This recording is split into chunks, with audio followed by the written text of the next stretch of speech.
Good evening and welcome to lesson 2 of Advice for Life from the Rebbe. Um, they say the story of there were two brothers.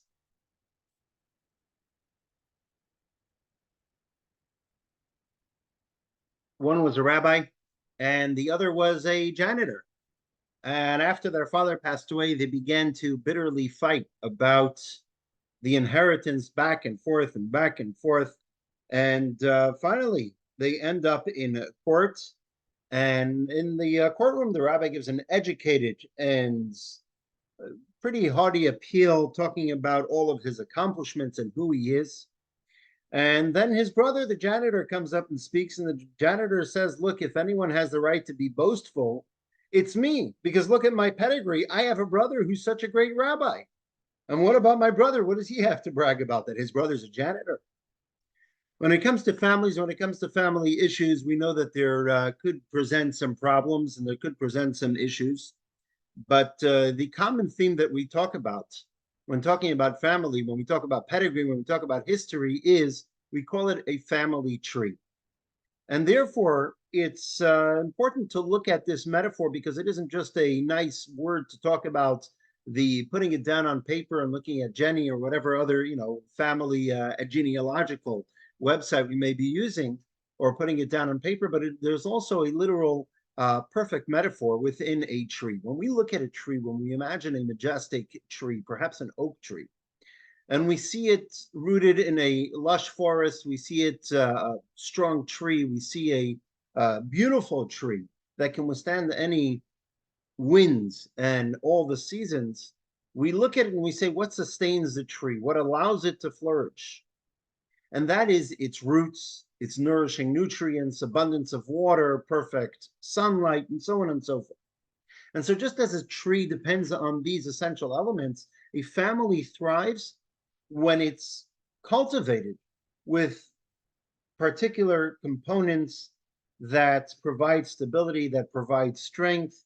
And that really gets us into the topic of tonight's class.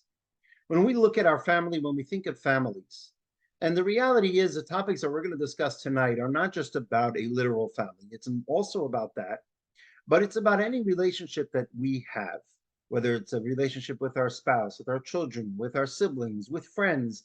There's always those people that we consider family. We've close, we've built those relationships.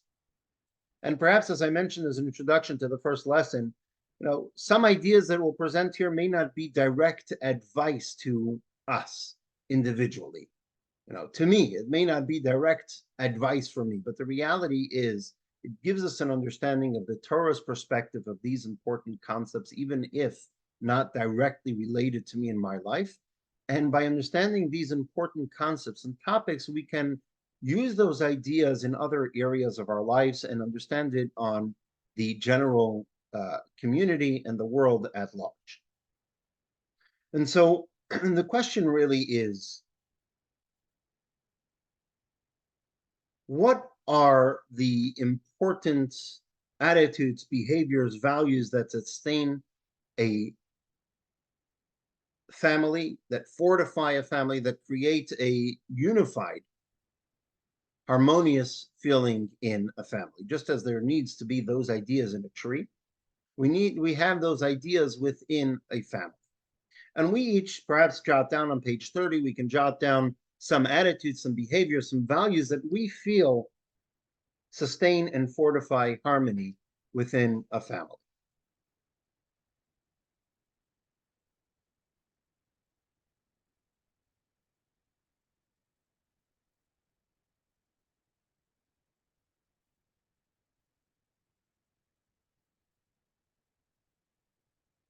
Now, when talking about family, we can look through history, recent history, that is, about the various outlooks on the importance of family. And we'll notice that throughout time, importance, principles, ideas shifted, values shifted. And perhaps one can say that in the 1970s, the idea of family life and the importance of family life shifted, which is why in 1974, 73, 74, the Rebbe began a kind of a campaign, really, of extreme focus on the importance of the family. And so much of what we will discuss tonight are talks and ideas that the Rebbe presented throughout that year, as well as letters from that year, but really letters from and correspondence from throughout those decades, the 50s, 60s, 70s, 80s, but a lot from the 70s. And in the winter of 1974, the Rebbe delivered two public addresses about the family status in contemporary society, presenting a issue and a concern about the lack of cohesiveness that there are in many families. So let's have a look on page 33, text 2. We'll begin with this text, discussing the Rebbe discussing the concern, the lack of cohesiveness in family life. Text 2. One of the elements crucial for any nation, especially the Jewish nation, is the preservation of the family unit. Unfortunately, this institution has been utterly neglected. The focus on the family unit is lacking.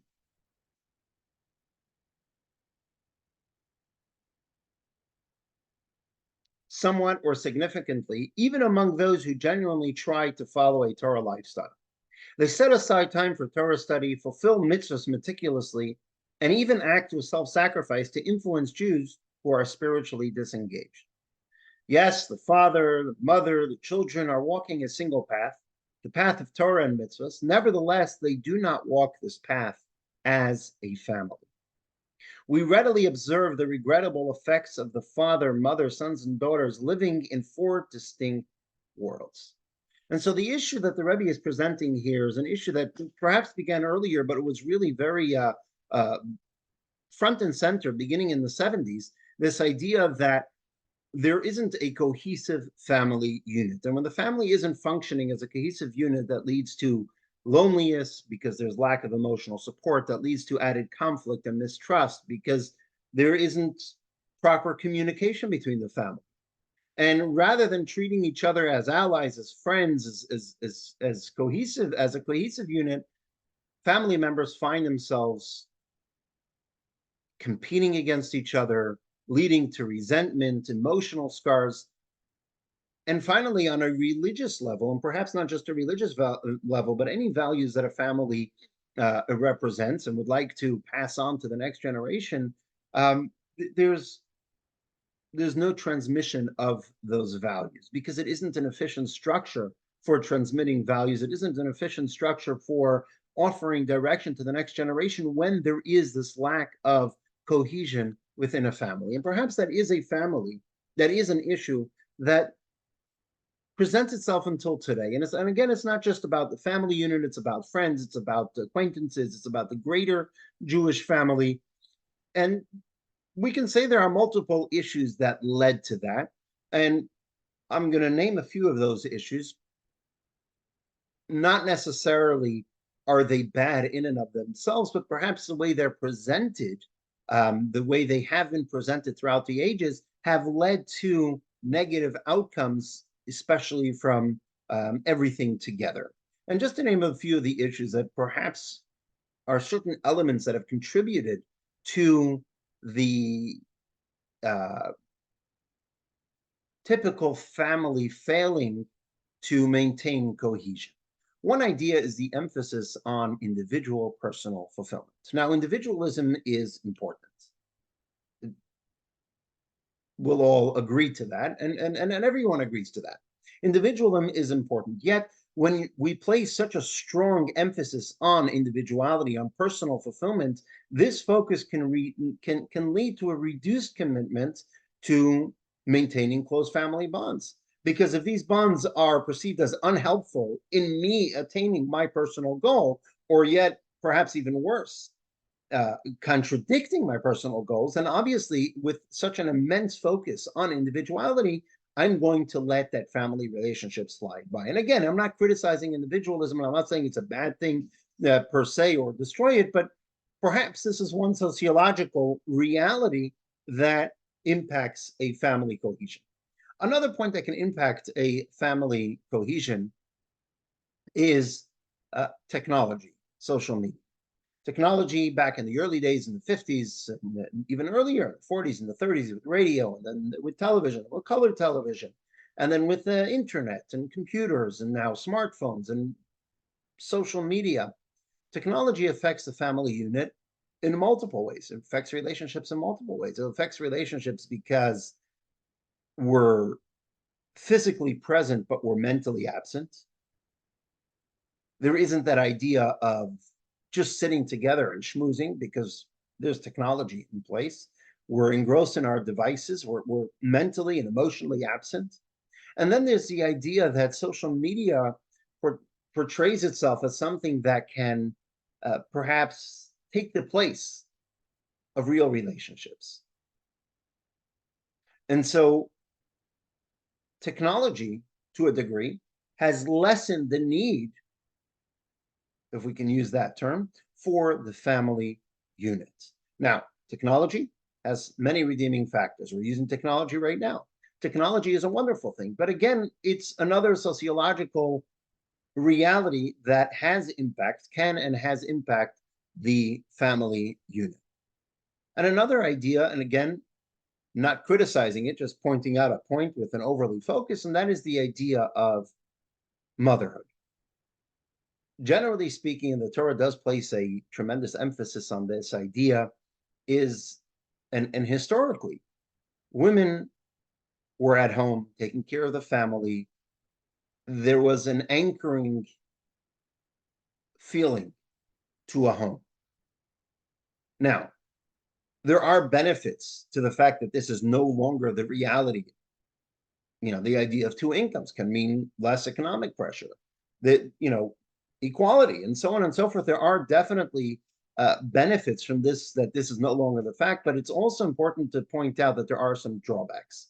Historically, in the older model, there was this innate human need to achieve and succeed by investing all their energy in their family, in their home, and investing all their emotional energy into enhancing the family unit. Pursuing a career, however, that means that the human condition to accomplish is satisfied by other means, which can cause some people to not feel the need to invest as much, and in reality, to not be there as much. Now, I'm not criticizing. I'm just pointing out that that is also an advent of modern society that has contributed to the impact of losing some of the familial cohesion. These are just 3 points that come to mind. These are 3 ideas that perhaps have affected or collectively have affected the family cohesion throughout the past 100 years or so. But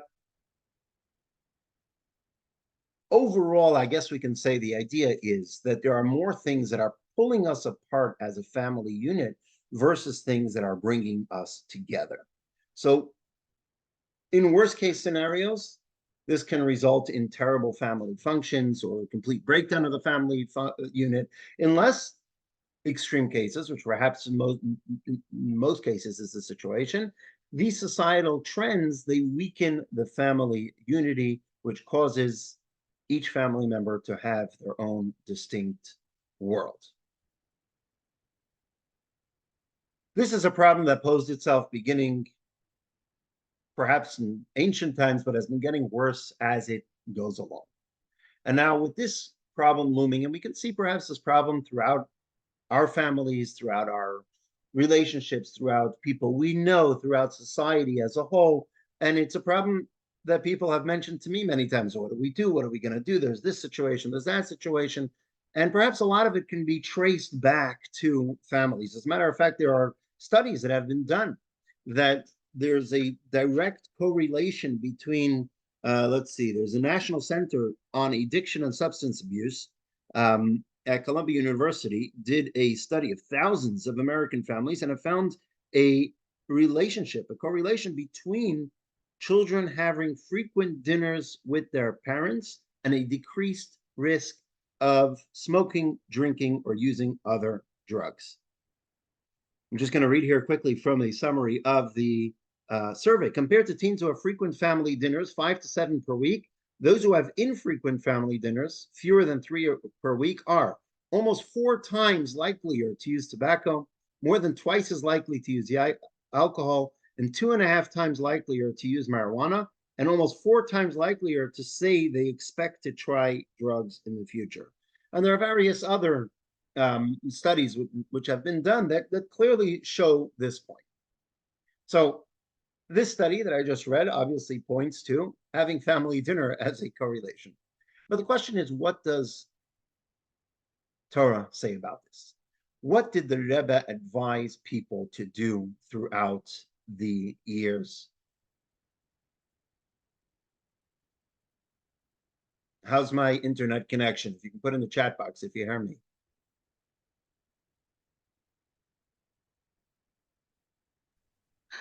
Very often I'm missing some words. A lot of words aren't coming through. So I don't know if everyone's having the same problem. Connection is spotty. Okay, let me see if I can. The words keep dropping out sometimes.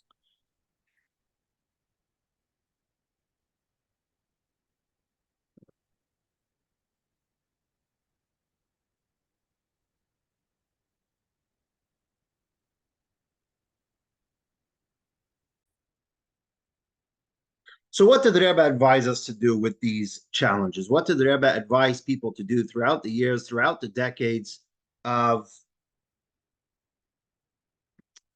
the Rebbe's advice to people? What did the Rebbe advise to people? So we'll begin with the first video of tonight's class, where the Rebbe addresses to various people the importance of family. As I mentioned in the beginning of the last course, this course is very different from any course we did in the past. We're going to be playing a number of clips of the Rebbe directly, or people relating stories that they have had with the Rebbe. So we'll begin with this one on the importance of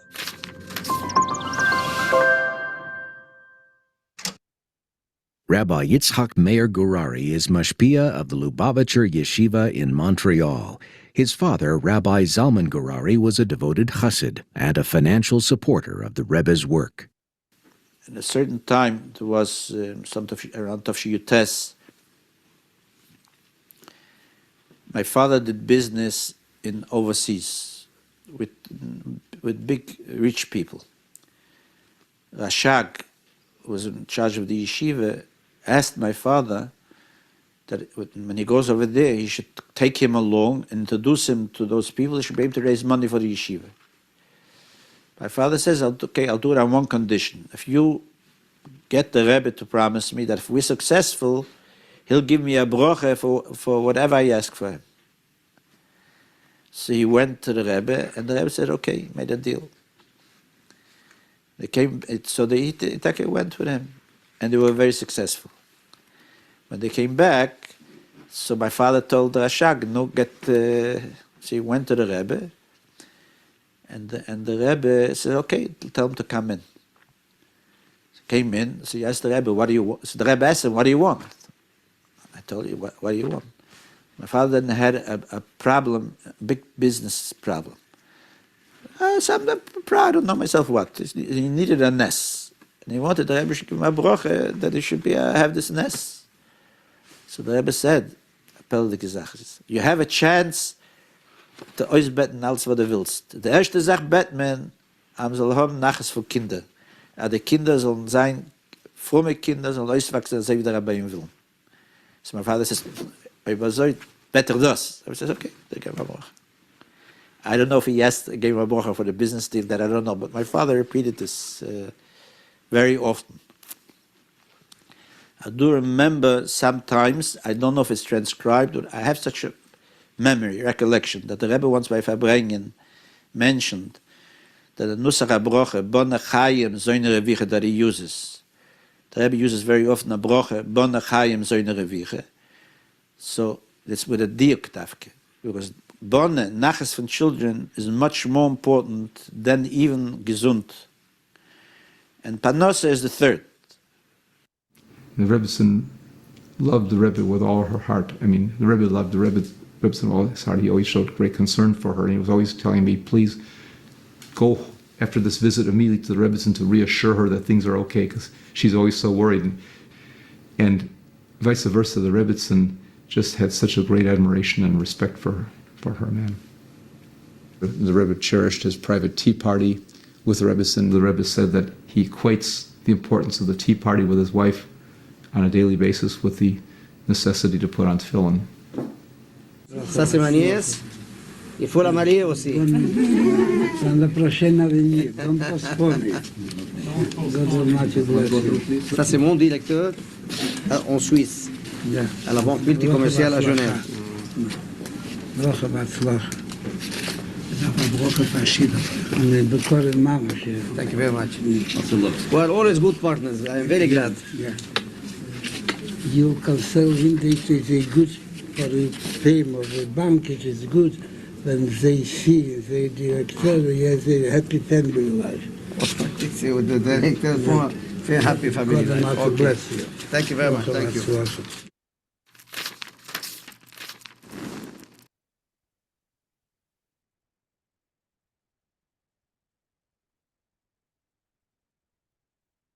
We see from here the idea that the Rebbe always focused tremendously on the importance of family, which leads us to this question: what do we do about this? What do we do? How do we get the importance of family life across to the entire family? What's a perspective, perhaps? And so what we're going to share now is really a entire paradigm shift on what family is.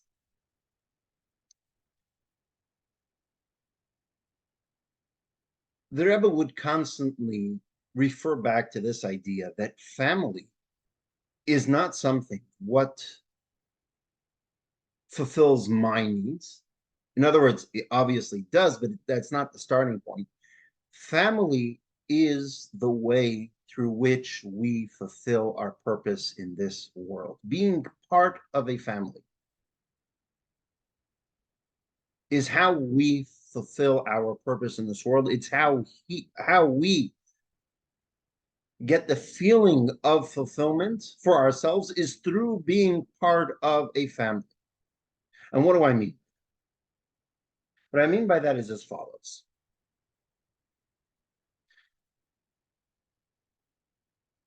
When God commanded the Jewish people to be counted, the census were taken various times throughout the desert. The Jewish people, they left Egypt and they traverse the desert, they get lost, I don't know, they use the wrong GPS, right? And they wander for 40 years aimlessly, seemingly, until they arrive in the Holy Land, the land of Israel.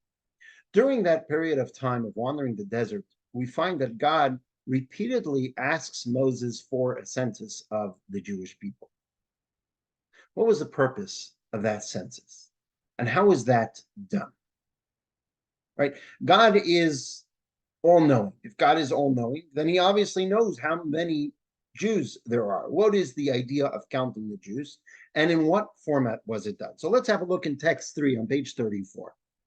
When God counted the Jewish people, in addition to the census of the entire nation equaling 603,550, the Torah emphasizes and repeats that its members were counted according to their families, to the houses of their fathers, meaning they were counted as family units.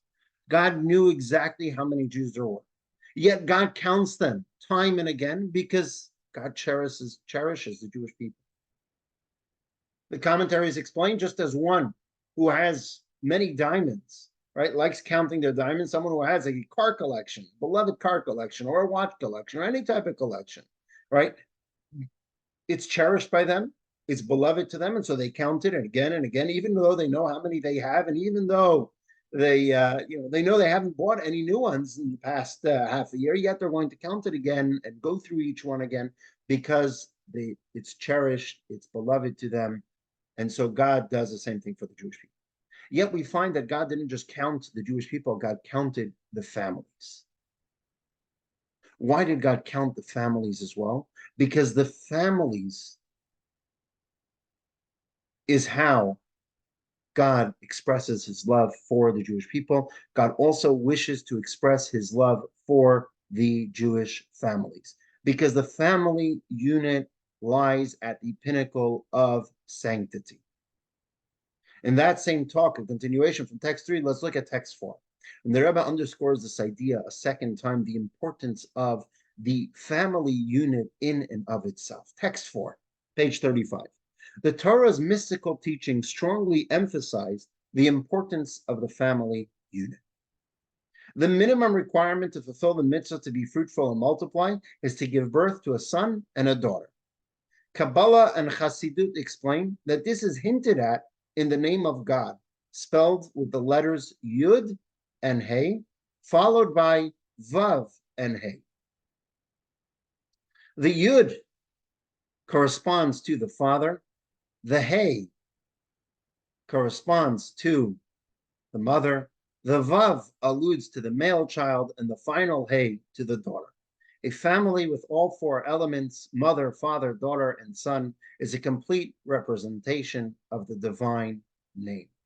It follows then that just as the four letters of the divine name, when inscribed together as a word, become a unique entity, God's personal name, so the individuals of a family are fundamentally transformed into a new existence when they become a family unit. What does this mean? It sounds like Chinese, and if you got a little lost in this prior text, don't worry, you're not alone. It goes as follows. Hebrew letters have meaning behind them. Their shape, their name, each one has meaning.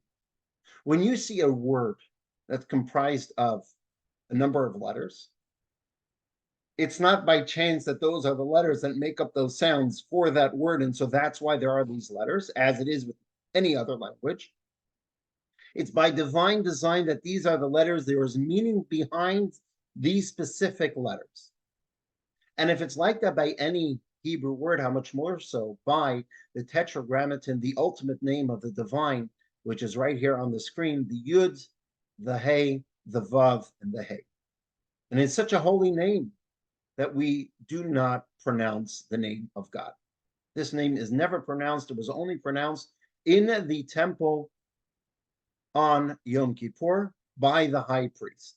And this is actually the cause, if you recall, during Yom Kippur, we bow down in the synagogue multiple times. That is when, to commemorate the time that we read in the liturgy, that the high priest would utter this name, and out of such respect, the Jewish people in the temple would prostrate themselves on the floor. And to commemorate that, we do the same, even though we do not pronounce the full name, yet we still prostrate ourselves on the floor to commemorate. That's how holy this name is, because it is representation of the divine essence. Says Kabbalah as follows: this name, when is there this name? In other words, when is there divine presence? When is the ultimate divine blessing? That is when there is the family unit. And again, this that we mentioned over here, just parenthetically, the idea that the fulfilling of the mitzvah of being fruitful and multiply is to give birth and a son and daughter. It's that, obviously we have to do our part. Ultimately, it's in God's hands. And if for whatever reason God didn't make it happen, then, that's in God's hands. In other words, the idea is, legally at least, we're not supposed to stop before we have a son and a daughter. In other words, if someone has multiple sons, then they should keep on having children legally to fulfill their obligation until they also have a daughter, and vice versa. But again, it's in God's hands. We do our part. The halachic obligation is for us to make the attempt.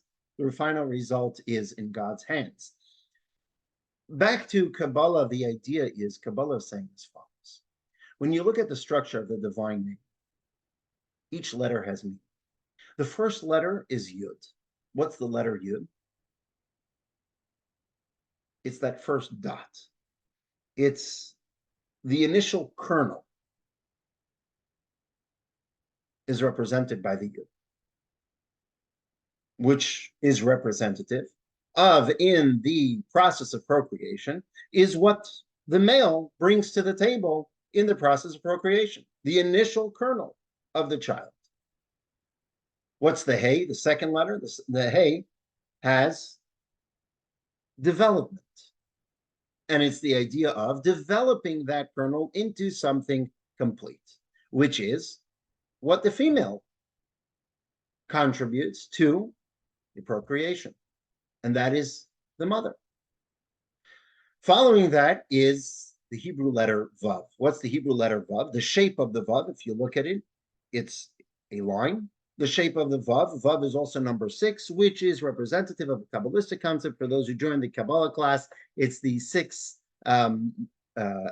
initial emotive attributes. But either way, we're not going to get to that side of it. Just, take the Vav, the idea of transmitting from one generation to the next. That is representative of the son. And the Hey, once again, is the idea of that represents the female. And so that is the second letter of God. In other words, when is there the complete divine presence? When is there a blessing? When there is these 4 letters together. When there is the cohesive family unit, that is when there is the divine presence within the family. When there is the cohesive family, that is when there is the divine presence, not just within the family, but through the family, there is a divine presence throughout the immediate surroundings and the greater world around us. And so, if you will, this idea, this name of God, this holiest entity, the ineffable name of God, which seems to be 4 random letters, are actually 4 specific letters. Kabbalah tells us that when they're placed in proximity in their proper order, when we have this family, this cohesive unit, that is when the family becomes an entity representing God in this world. That's when the family becomes a place for the divine presence to rest, the divine blessings to rest. And indeed, Kabbalah tells us something fascinating. When we think of the world around us, and we think of historically, where is the place where the divine presence rests in all its glory? And we mentioned it earlier, obviously, in the Holy Temple in Jerusalem. When there was the Holy Temple in ancient times, the first temple, the second temple, there was a tremendous divine revelation. There was a divine revelation that paralleled nothing else. One who entered the divine presence of the temple, one who entered the temple, saw the divine in quite a literal level, saw miracles happening, felt the divine, and perhaps even if we go to the Western Wall today, we have this feeling of holiness, and if we close our eyes and imagine the being there in the Holy Temple, it's an awesome experience. Yet when the verse talks about the divine presence within the temple, there's a peculiar anomaly in the verse that tells us something entirely different. See, the verse that tells us that God commands us to build a temple for the divine uses initially the singular format, and then it transfers into the plural. It says, "You shall build for me a temple, and I will dwell in them." And the sages tell us something fascinating. I will dwell in them. That is God saying that I will dwell within each and every single Jew. That's where the ultimate divine presence is, in every Jew. And the mystics tell us that the verse that's telling us about the divine presence in the temple uses the opportunity to tell us about the divine presence in every single Jew. In other words, that the primary divine presence in this world is in us, is in the family unit, is in the Jewish people, and also in the divine temple, but primarily within us as a family. Let's have a look in text 5 on page 37. In communicating his directive to build a holy temple, God stated, "Build for me a temple, and I will dwell in them." Our sages note the anomaly that the verse says within them, the Jewish people, instead of within it, the temple. This informs us that God wishes to dwell not only in his temple, but also within each of us. In truth, God's dwelling within us, is not a secondary objective, but the primary objective of this directive. For if God's primary home were the temple, the Torah should have stated clearly that God would reside within it, while at the same time finding a way to hint at the concept that God also dwells within us. Instead, the reverse is the case. The Torah states openly, I will dwell in them, indicating that this is the primary objective. The opening of the verse, built for me a temple, is simply the method by which the primary goal of dwelling within the Jewish people can be achieved.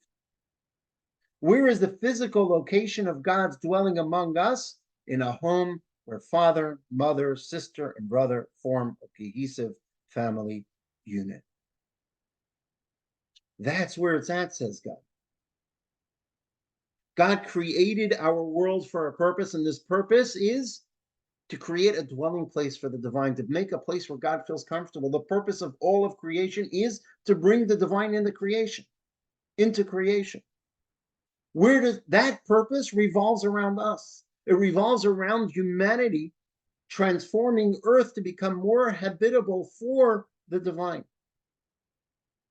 to rectify the world around us, to make a place where God feels comfortable, to reveal the inherent oneness between the world and the divine. And what's God's strategy for that? How to do that? Not through the synagogue, not through the temple in Jerusalem, also through that, but primarily, first and foremost, the strategy that God created was the formation of small, tightly knit units known as the family. And within the bounds of this unit, within the bounds of this familial unit, the spouses come together, the parents and children come together, the siblings come together, the friends of the greater family come together, and they create a sacred space in their corner of the world where they express love, support, mutual appreciation for one another. And they nurture each other's spiritual growth and make God part of the household. This loving Jewish environment then becomes the source and the catalyst for them to affect their surroundings. And from their surroundings to the greater world, it will radiate godliness and goodness to the world beyond their doorsteps, transforming the entire world. This brings to mind the statement of one of the early Hasidic sages who said that when I was young, I was on a mission to change the entire world. As I got older, I realized that changing the entire world is already beyond of what my capability. So let me try to change my country. And as I got older, I decided I'll change my family. And now in my ripe old age, I'll see that I'm trying to change just myself. And even that would take a lifetime. If only I had started at a young age to change myself. Then as I got older, I would have been able to positively affect those around me. And then as I got even older, they in turn would have affected my greater surroundings, ultimately having an effect on the entire world. And so this idea, this is the method by which God chose for us to transform his world. And that's why he wanted the families counted when he counted the Jewish people in the desert. And that's why he associates his name with the life of a family, because his wish is to dwell within us, within the life of a family. Because the family is where it starts. The family is the be-all, end-all of everything. The family is our purpose in life. The family is how we bring God to the world.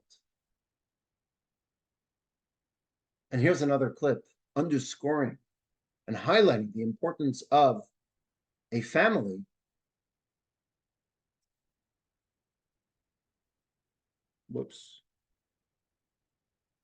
The importance of a family as shared by the Rebbe.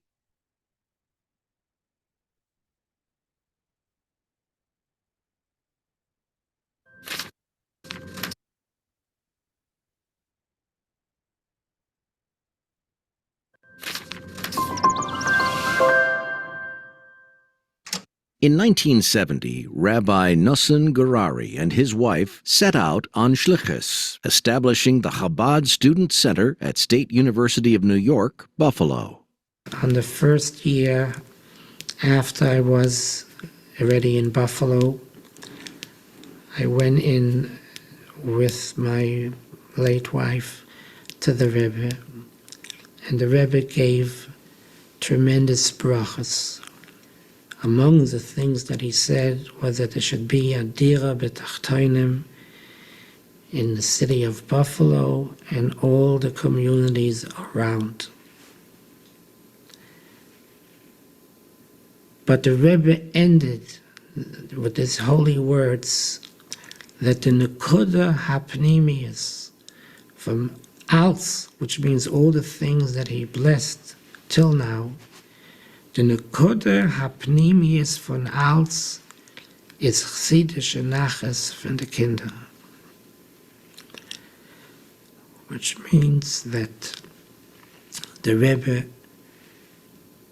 made it very clear that the most important thing, he said already, dir b'tachtonim, you would think what could come after that.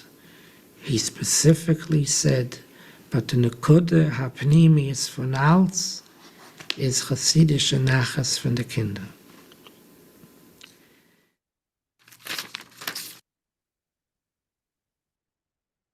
This idea of the way Hasidus and the way Torah looks at the family life is an entire paradigm shift and a different perspective how we look at family.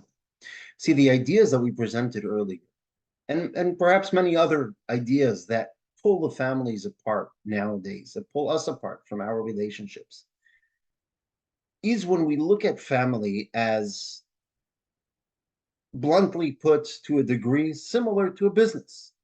You know, what's in it for me, right? What have you done for me lately?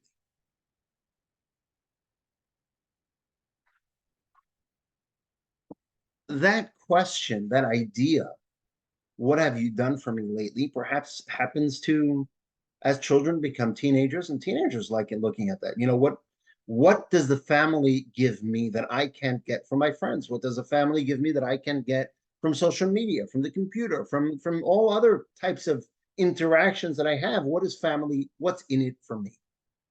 But these questions of what's in it for me is when we look at family as a business, when we look at family as a very technical thing, and we look at family as something that's there to give me something. And so I can switch that out with something else. I can exchange it. Versus when we look at family as something that's divine. Family is something that is my purpose in life. When we look at family, the concept of family with a sense of purpose, and we recognize that it's a sacred task which is assigned by God to establish and nurture holy spaces through which He can be present in the world. With that perspective, the question isn't what do I gain from the family unit and that therefore it can be switched out. It's what can I do to make the family unit better? What can I contribute to the family better? To make it stronger, to fortify it. So it's not what have you done for me lately? It's what can I do for you now? What can I do for the family unit? What can I do for the sense of mission? What can I do for this unit, which is really the sense of purpose?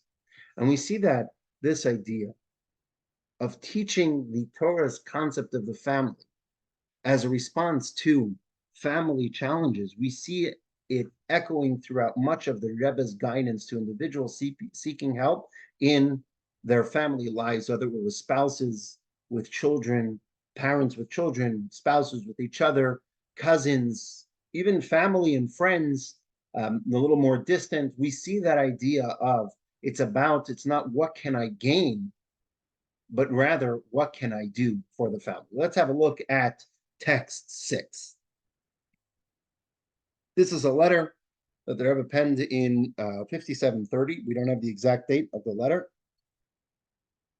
But the Rebbe writes as follows, page 38. I trust it is unnecessary to emphasize to you at length that the Jewish way of life, together with its customs, etc., is not only very significant in general, but also in every detail and in the very order of things. In light of this, it becomes obvious how important are peace and harmony between a husband and wife, since the mitzvah of making peace between a husband and wife is counted among the mitzvahs whose fruits a Jew enjoys in this world, while the capital remains for the world to come. In other words, from the greatest mitzvahs. These are mentioned right at the beginning of the Siddur, together with the morning blessings, which are said even before starting the actual morning prayers. With this approach in mind, it will prove somewhat easier to understand that even if one party were to be completely in the right, or almost completely in the right, while the other party was completely in the wrong or almost completely in the wrong, it would still be incumbent upon both parties to do everything in their power to restore peace and harmony. As to the situation itself, namely, who is right and who is wrong, I cannot, of course, go into this, nor is it necessary in light of what has been said above. For the important thing, as already stated, is to strengthen the family ties, this being the overriding consideration. However, it would be well if you could find a mutual friend before both of you could unburden yourselves in a frank exchange of grievance. It is possible that an outsider who at the same time is a friend might see more objectively and find the best way to straighten things out and in the soonest possible time, so that once again, peace and harmony may reign in the home. And there's something I want to say about that letter, but before that, I want to read the next letter on page 40, text 7. There's a second letter. This is from May 18th, 1976. The Rebbe writes as follows. Our Torah teaches us that as water reflects a face, so does one heart respond to another. And this is a principle that the Rebbe mentions in context of Shalom Bayis, of peace and harmony in the home, many, many, many times. Continues in the letter. I see from your letter that you are willing to do everything that depends on you, that there should be Shalom Bayis, peace and harmony in your home. And as a practical businessman, you are surely implementing this in actual practice. I am therefore confident that the above quotation from the Torah will be fulfilled also in the present case. I want to take advantage of this opportunity, since you have written to me, to emphasize again the enormous importance of Shalom Bayis, so much so that our Torah, called Torah's Emes, the Torah of truth, because it presents the truth, declares that when a husband and wife are worthy, the Shekhinah, the divine presence, abides among them. Obviously, every effort is worthwhile to ensure God's presence in the home, with all that it means in terms of his blessings, materially and spiritually. Hence, even when one thinks that one is 100% right, it pays to conciliate for the sake of peace, and especially for the sake of the abiding Shekhinah as above. There is also the assurance of our sages in such matters, try hard and you will succeed. You know, this brings to mind when I got engaged to Chaya, I turned to my grandmother and asked her for some marriage advice. You know, I said, Bubby, you're married to Zaidi for some 60 years, and it seems to be going pretty well. So what's your advice? So my grandmother says you should always compromise. I said, what do you mean? She says, I'll tell you. If you have a vacation up ahead, and your wife wants to go to Israel for vacation, and you want to go to Europe for vacation, compromise and go to Israel. What's the idea in these two letters? In both these letters, these are people who reached out to the Rebbe. They were having issues with what's termed Shalom Bayis. They were having, marital issues with family life, harmony, peace and harmony in the home. And they reached out to the Rebbe for advice. In both these letters, what's the main point that the Rebbe is underscoring? This idea, the Torah's view on the significance and sanctity of family life. There's also direct marital advice, which is mediation by a good friend, perhaps you can say by a marriage counselor. In other words, a third party who you can be open with. And in the second letter, there's to jumpstart the goodwill, even if you're 100% right in what you're doing, right? So there is technical advice, marital advice, but the overarching theme is the Torah's emphasis on the vital nature of the family. Indeed, in the second letter, the Rebbe points out that the verse tells us that how do you say man and woman in Hebrew? Ish and Isha, right? They sound the same. I was going to put a slide up, but I didn't have time to put it together, right? Ish and Isha, they sound the same. The difference between them is two letters. Ish is spelled Aleph Yud Shin. Isha is Aleph Shin Hey. In other words, they both have an Aleph and a Shin, the Ish sound. The male has Ish, which is the Yud, and the female has Isha, which is the Hey. Why is that important? Says the Rebbe, because Aleph Shin, the Esh sound, Ish, Isha, without the Yud in the male and without the Hey in the female, both of those spell Ish, which means fire. What's the Yud and Hey? Yud and Hey spell out the divine name. In other words, if you have an Ish and Isha together, you have a marriage, you have a man and a woman, and you have God within them, in other words, they understand this divine purpose of a family, then all is harmonious, all is wonderful.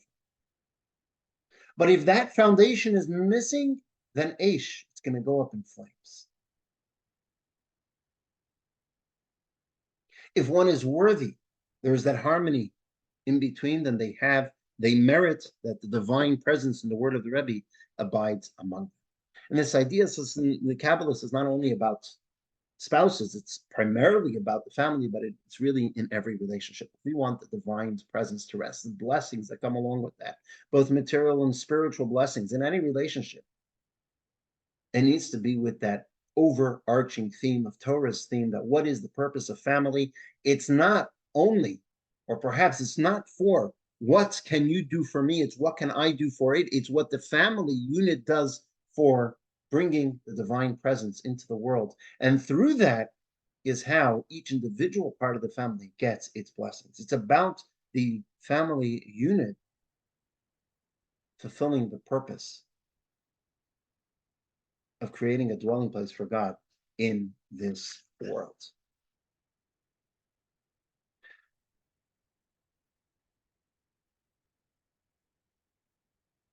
While we underscore and emphasize the Torah's model of family life, and that brings to one willing to invest in the family life, because it's about building the family for the sake of family, not what do I get out from it, but just for the sake of having a proper family, which leads us to compromising in various situations because we want it to work.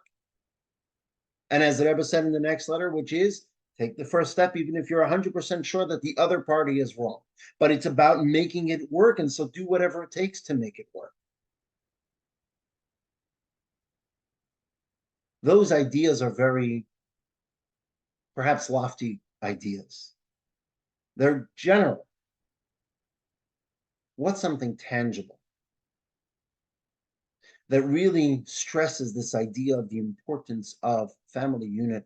What is something which is impactful on the family, impactful on not just the family, but the family within the real world? What is a concrete step a family can take for enhancing their relationship within the Torah's model? And for that, we turn to another talk from the Rebbe in 1974. So on page 42, text 8. One solution for this challenge is to emphasize something that is already important for other reasons. Efforts should be made to ensure that all family members come together, beginning with Friday evening and especially on Friday night when the Shabbos meal is served. Parents and children should gather in the same room, around the same table, engaging in conversation fitting for Shabbat. On Shabbat, it's easier for the family to unite because family members aren't engaged in their weekday endeavors.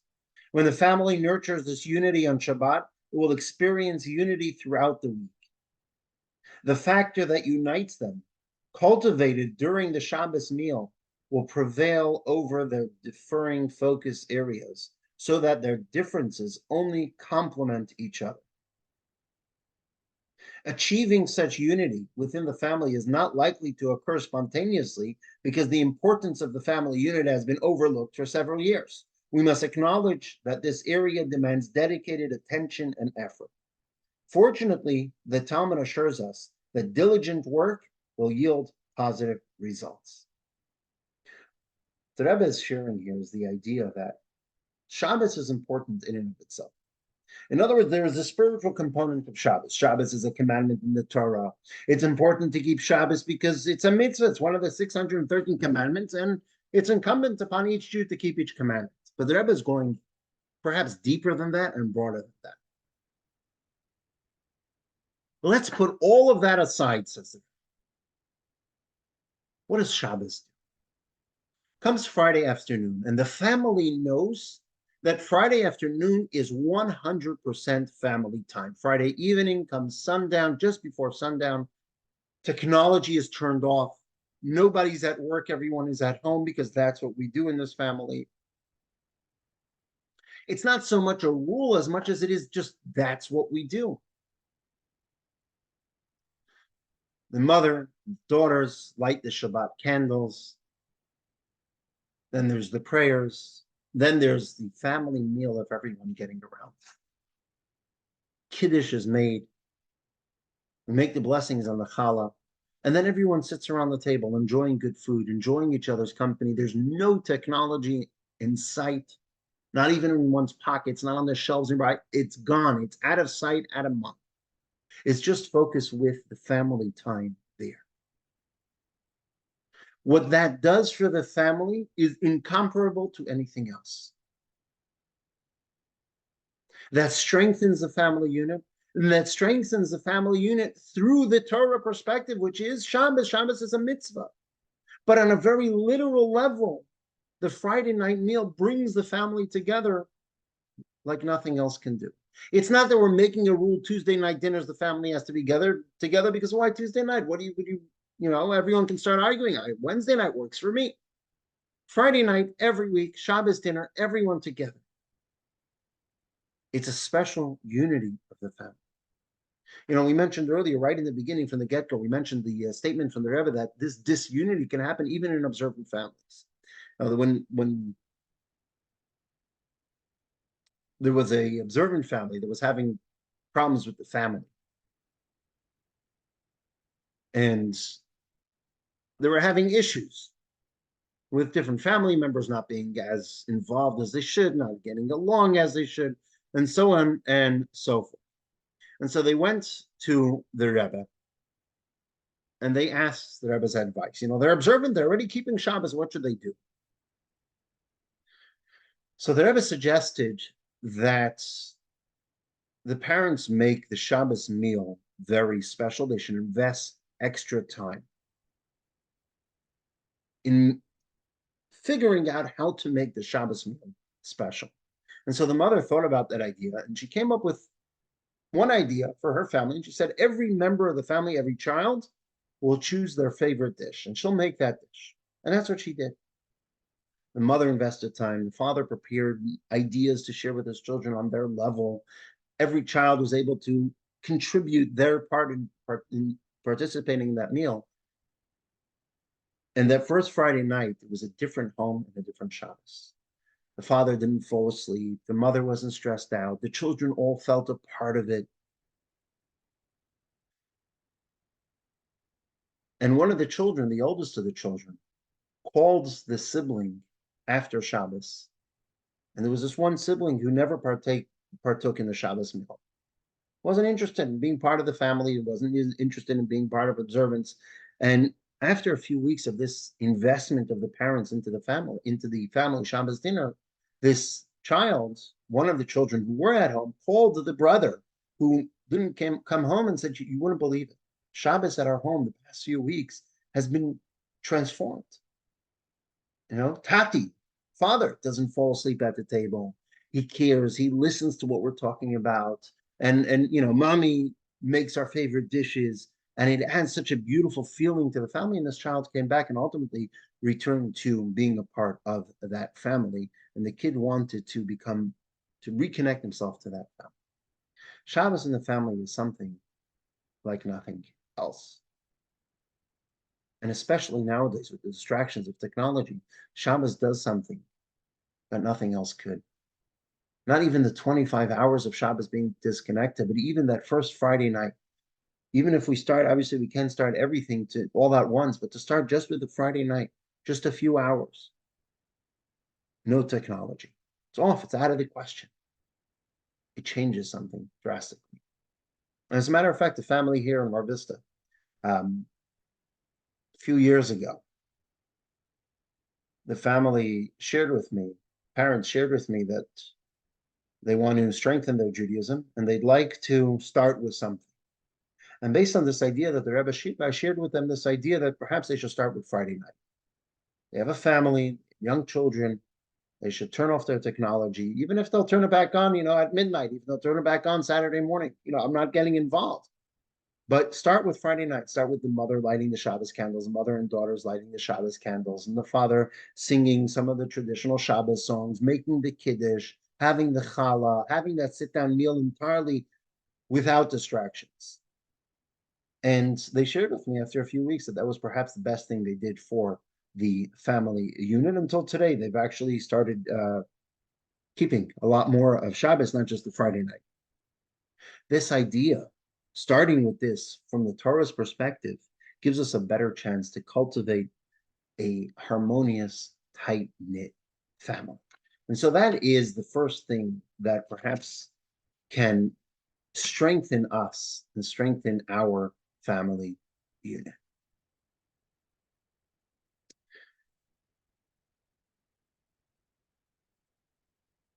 Which brings us to another idea. Another underlying theme of the Rebbe's advice to families and to strengthening the family unit. You see, when you have issues with an edifice, with a building, the first place you want to make sure is that the foundation of the building is intact. Because if the foundation isn't intact, then everything else can be perfect, but that building's not going to last. And the same idea is with a spiritual building. The Torah refers to a family as an edifice, as a building, which obviously means there is a foundation. What is a foundation, right? Couples seeking to go through therapy, to enhance their relationship, what do?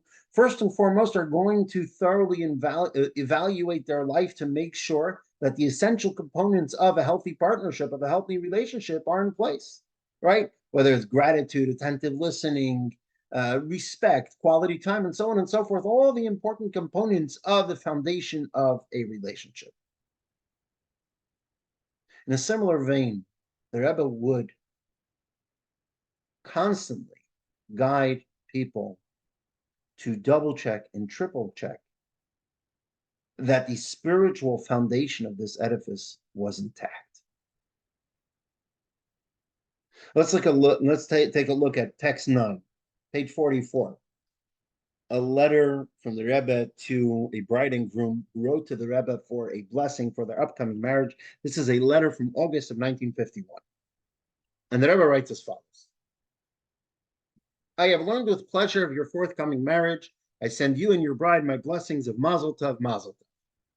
It is superfluous to underscore that from the moment of marriage, a new era begins in the life of the two persons, who have united into one to build together an eternal home among our people Israel into posterity. As in the case of building a physical home, the important thing, even to those who otherwise attach much value to external appearances and superficialities, is the solid foundation upon which the entire edifice is to rest. So and more so, in the case of the spiritual home, the important and vital conditions are not to be found in superfluous aspects, but in the reliability and character for the material to withstand all sorts of tests and all kinds of weather. What are those foundations, says the Rebbe? What I mean by the solid foundations of the Jewish home needs no elaboration to you. Throughout the ages, the Torah and mitzvahs have been the solid foundations of our people and have given us courage and strength to endure the most terrible, inhuman persecutions and tests to the limit of self-sacrifice and martyrdom. This power of self-sacrifice for Torah and mitzvahs has made us indestructible. It is my heartfelt wish to you, and I am confident of it, that you and your chosen one will together build your home from the start upon the solid foundations of Torah and mitzvahs, with an unshakable determination to make your home Jewish in every way, in thought and in deed, thus assuring yourselves real happiness, Jewish happiness. Now, at first glance, you look at this letter, obviously they're writing to the Rebbe for, a religious leader, a rabbi, they're writing to the Rebbe for blessings for this upcoming journey of marriage, right? And they're thinking, our primary focus is on the relationship. Our Torah mitzvahs factor into the equation. And obviously, the Rebbe, as a religious leader, is going to encourage mitzvah observance whenever possible. But it's not like that. See, we've discussed many times, and in lesson 1, we had the same discussion, that the physical and the spiritual are intertwined.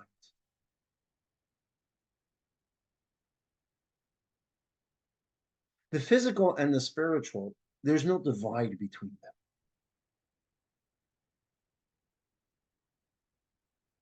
Right? Just as we spoke in lesson 1, that one's financial success or financial well-being is dependent on their spiritual well-being. The same idea is regarding family life. Family life requires the divine blessing for success. Without it, it's not possible. And so if we are plugged into a life of Torah and mitzvahs, then that reasons to follow that we're going to be open for the blessings of the divine, to have an optimal foundation for family life, and in turn, a successful relationship and successful family life. Right? So when there's peace between body and soul, it makes peace between spouses all the easier. That's how the Rebbe once phrased it.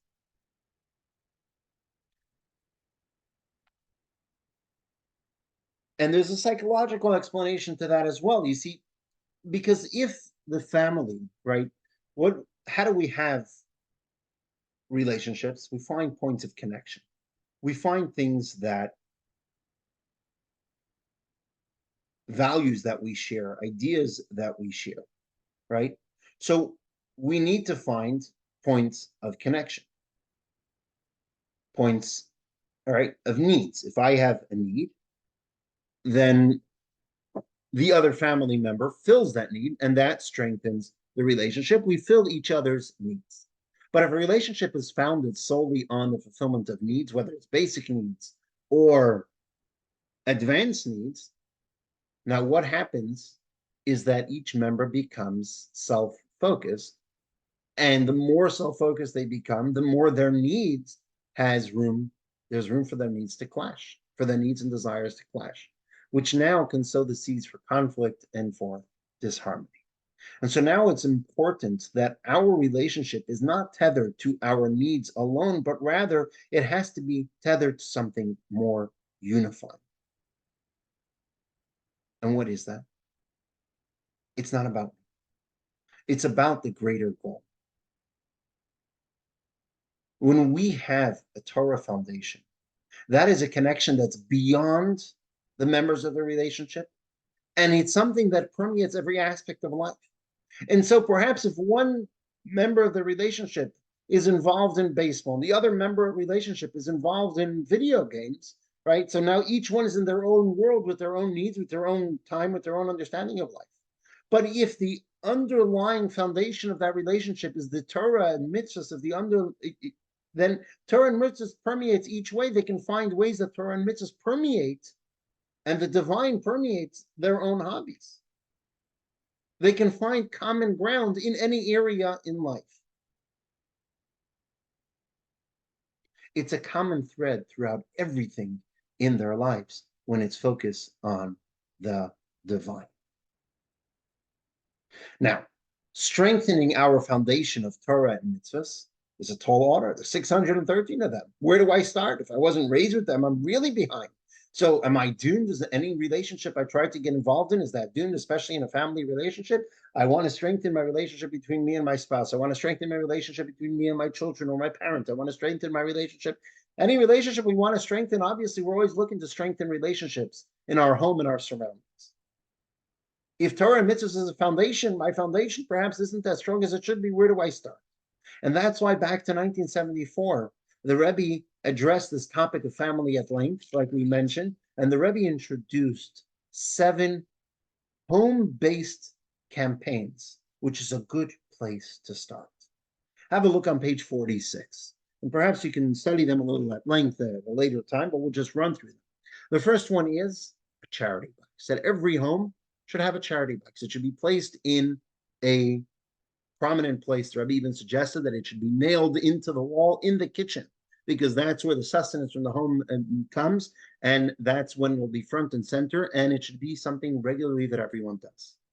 Secondly, the home, the Jewish home, should be filled with Jewish books, holy books, Torah books. That engenders a expanded embrace of sacred volumes of the Torah study. Thirdly, a mezuzah. Every room in the home should have a mezuzah that brings a divine consciousness and it fulfills the commandment, but it brings a divine consciousness to every room of the home. Fourth, Torah study, constant Torah study, a commitment, daily, bi-weekly, but a commitment to regular Torah study. It brings the light of Torah into the home. Fifth, Shabbat and holiday candles. The Jewish women and girls should light the Shabbos candles Friday before sunset on the holidays as we usher in the holidays.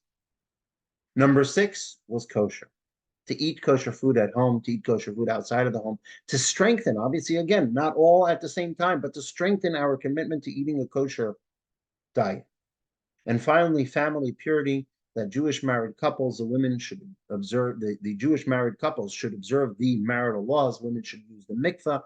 These 7 commandments are home-based mitzvahs, underscoring the importance of the Jewish home, and it's a way to begin building and strengthening the foundation of the home, which in turn, once again, leads us to the Torah perspective of what is the purpose of a family, strengthening the overall goal of a family, which is the general purpose, gives us purpose in the family unit itself. And here's a video. It's a little bit on the longer side than the other videos that we've shared, but it's a fascinating story about how the Rebbe advised different people to introduce some of these mitzvahs in their own home.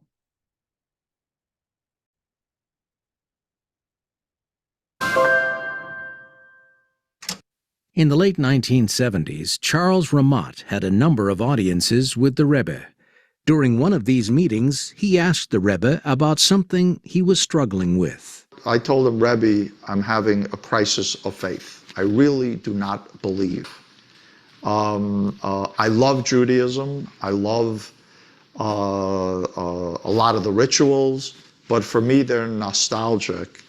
How do I find true faith and true belief?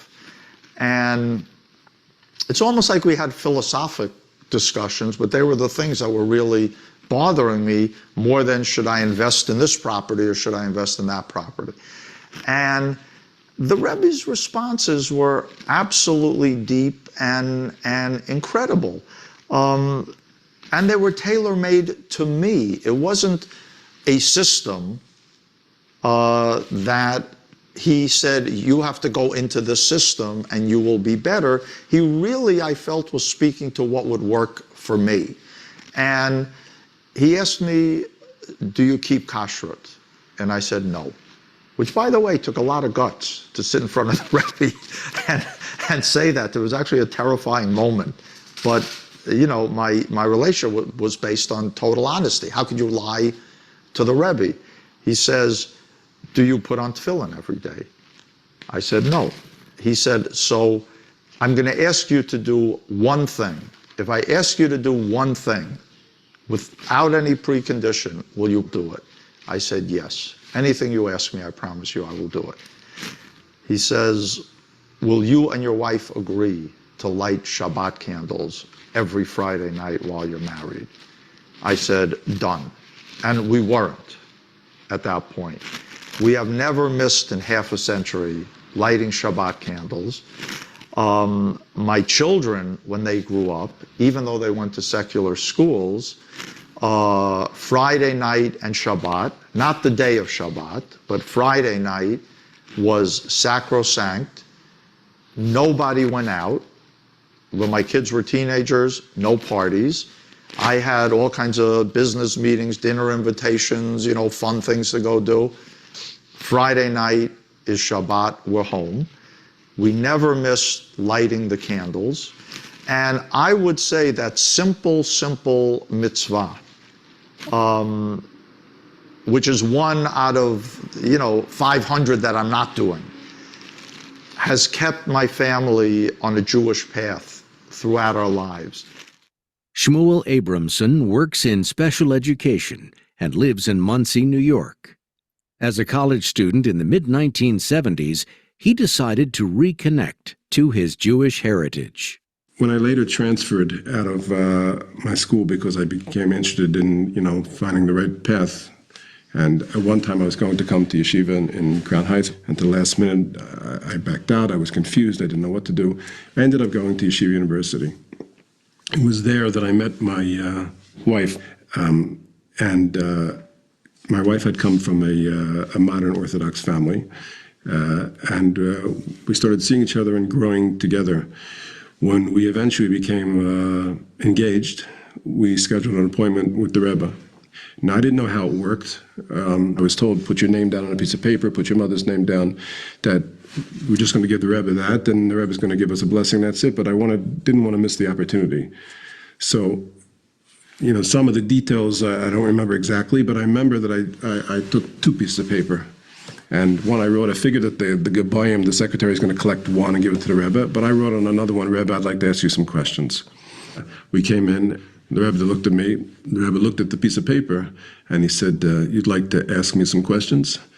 And the 2 questions I asked the Rebbe, the first one you have to realize, again, from where I came from and what I grew up with, I asked the Rebbe, even though I had in mind more than I had in mind the drug experience of other drugs, but it was capsulized. I asked the Rebbe, I said, I have 2 questions.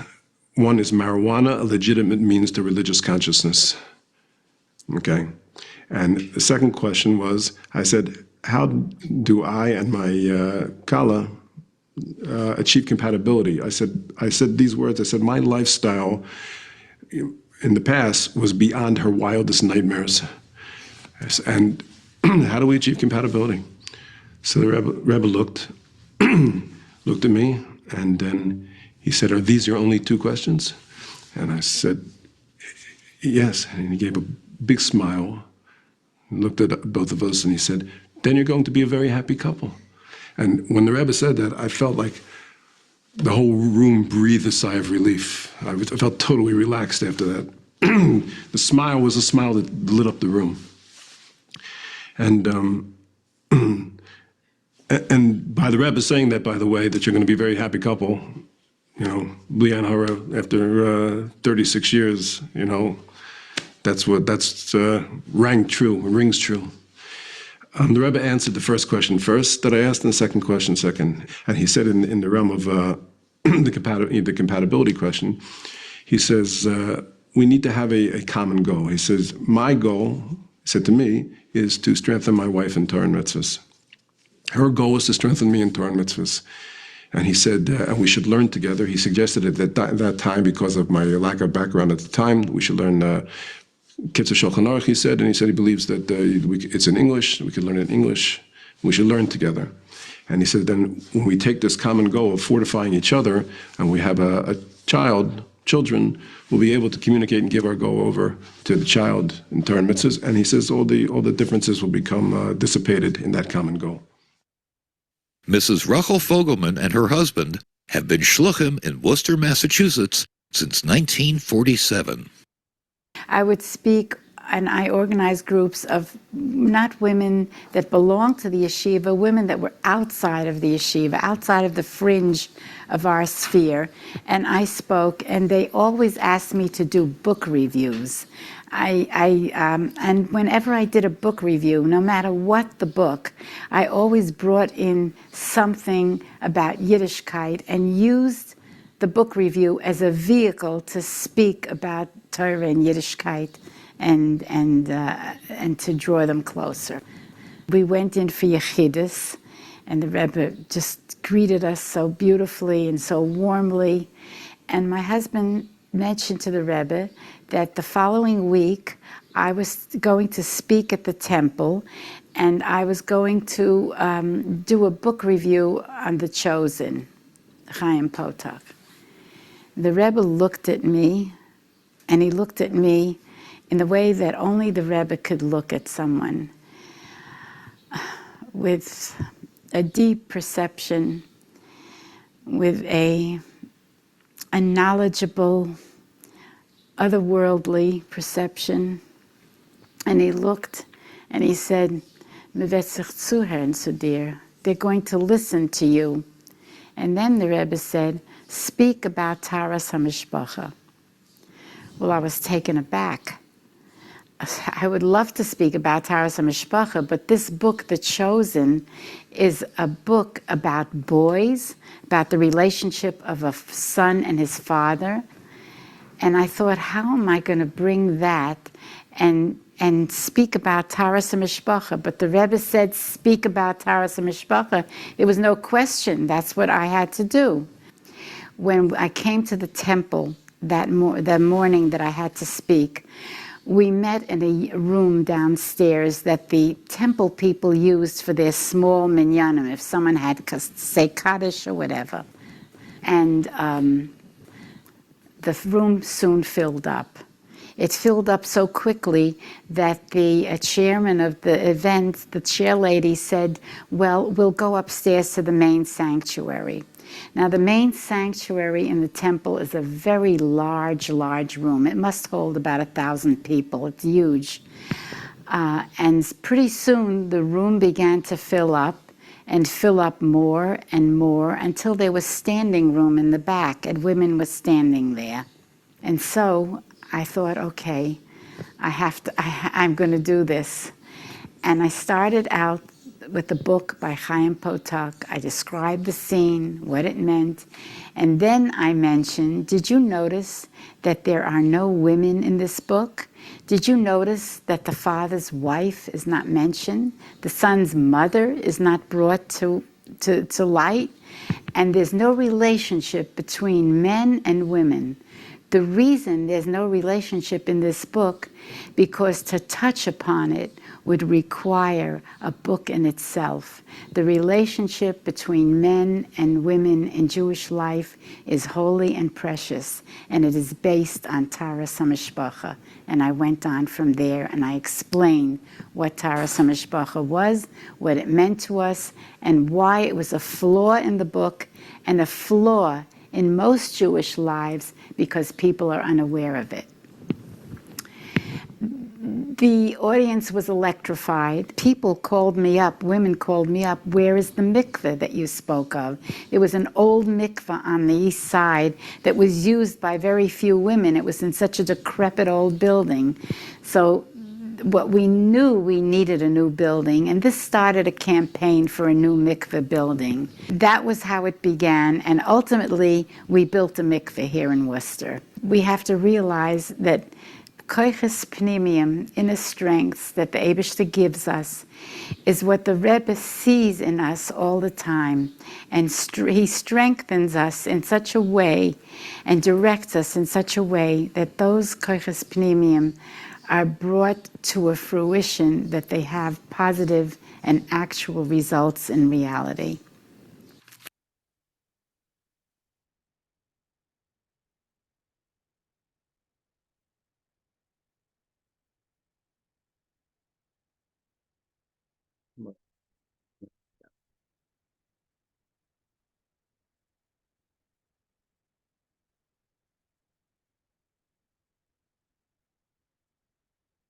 Okay, so we're going to conclude with that video. I just want to, before there are two more short clips that I wanted to share, but we got a little overtime, so I'm just going to show the key points of today's lesson, and then after I stop the recording, I'll share those two clips if you want to stick around to watch them. So here's the...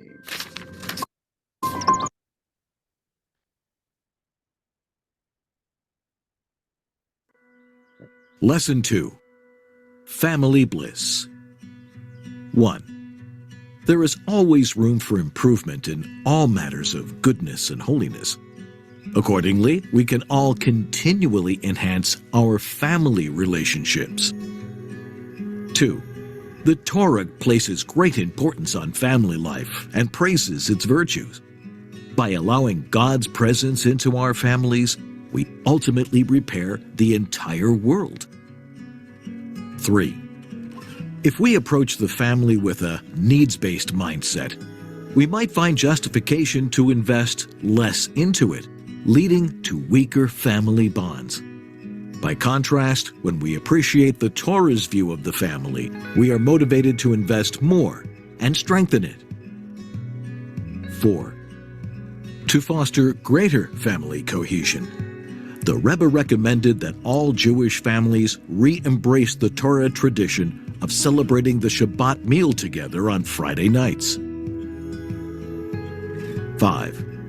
The Rebbe taught that Judaism provides the best foundation for a stable Jewish home. He therefore initiated various home-based mitzvah campaigns, encouraging Jewish families to embrace at least one mitzvah, making it a cornerstone of their family life. 6. Living together in a collective setting must aid each person in developing their individuality and uniqueness. Therefore, even as we aim for family cohesiveness, we must aspire simultaneously to honor each person's distinctiveness.